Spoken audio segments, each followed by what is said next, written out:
Single-use plastics are everywhere in our lives.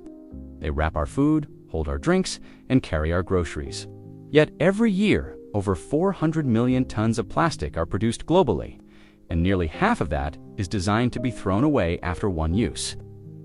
By the end of this video, you will understand exactly why these convenient items have become one of the biggest environmental threats of our time and what we can actually do about it. Let us start at the beginning. Plastic itself was once celebrated as a miracle material. In 1907, a chemist named Leo Baekeland invented Bakelite, the first fully synthetic plastic. It was durable, heat-resistant, and could be molded into almost anything. People saw it as a way to conserve natural resources like ivory and wood. Fast forward to the 1950s and 1960s, and petrochemical companies figured out how to make plastic cheaper and thinner than ever before. Suddenly, items that were once reusable, such as glass bottles and cloth bags, were replaced by lightweight, disposable alternatives. The age of single-use had arrived. The real explosion came with packaging. Food companies loved plastic because it extended shelf life, reduced weight for shipping, and cost pennies to produce. In the 1970s, the plastic shopping bag spread across supermarkets worldwide. By the 1980s, bottled water became fashionable, even in places with perfectly safe tap water. Each innovation was marketed as modern, hygienic, and convenient. Manufacturers never mentioned that these products were engineered to last hundreds of years while being used for mere minutes. Culturally, single-use plastics became symbols of progress and freedom. A plastic straw meant you did not need to wash dishes after a party. A disposable coffee cup let busy people grab their drink and go. Advertisements told us that throwing things away was clean and sophisticated. Entire lifestyles were built around convenience. Even today, many people feel that refusing a plastic bag or straw is somehow inconvenient, despite the overwhelming evidence of harm. Here are some numbers that might surprise you. Only 9% of all plastic ever produced has been recycled. The rest is either burned, buried in landfills, or left to pollute the environment. 8 million tons of plastic enter the oceans every single year.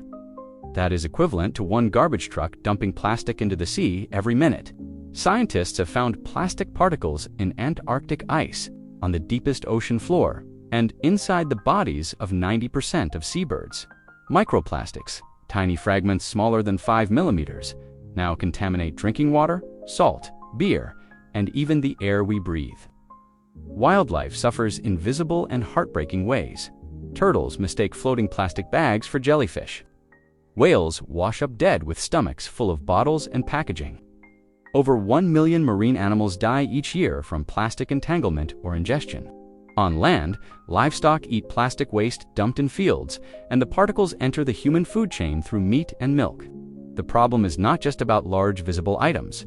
When single-use plastics break down, they never fully disappear. They shatter into microplastics and nanoplastics that are impossible to clean up. These particles absorb toxic chemicals like pesticides and flame retardants, becoming concentrated poison as they move up the food web. Recent studies have detected microplastics in human blood, placentas, and breast milk. We are quite literally eating our own waste. Production itself is a massive climate offender. Making plastic starts with fossil fuels. Extracting and refining oil and gas to create plastic releases enormous amounts of greenhouse gases. If plastic were a country, it would be the 5th largest emitter in the world.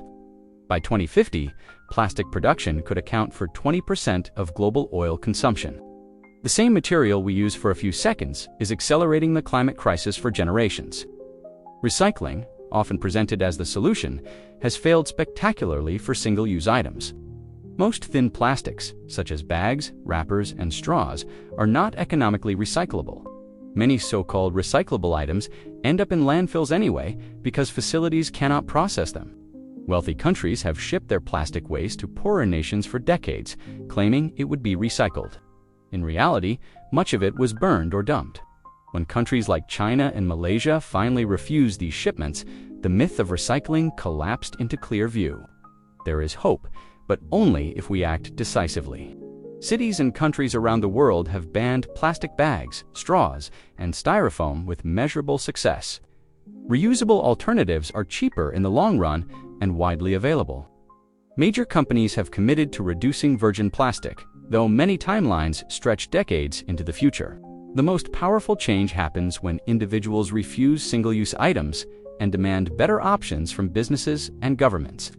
You do not need to be perfect, but every refusal matters. Carry a reusable bottle and bag. Choose products with minimal or no packaging. Support legislation that holds producers responsible for the waste they create.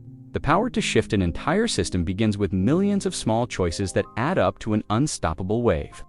We invented single-use plastics in a single lifetime. We can phase them out in the next one. The ocean, the animals, and future generations are counting on us to choose convenience that does not cost the earth. If this video moved you, take one action today. Share it with someone who still thinks plastic is not a big deal.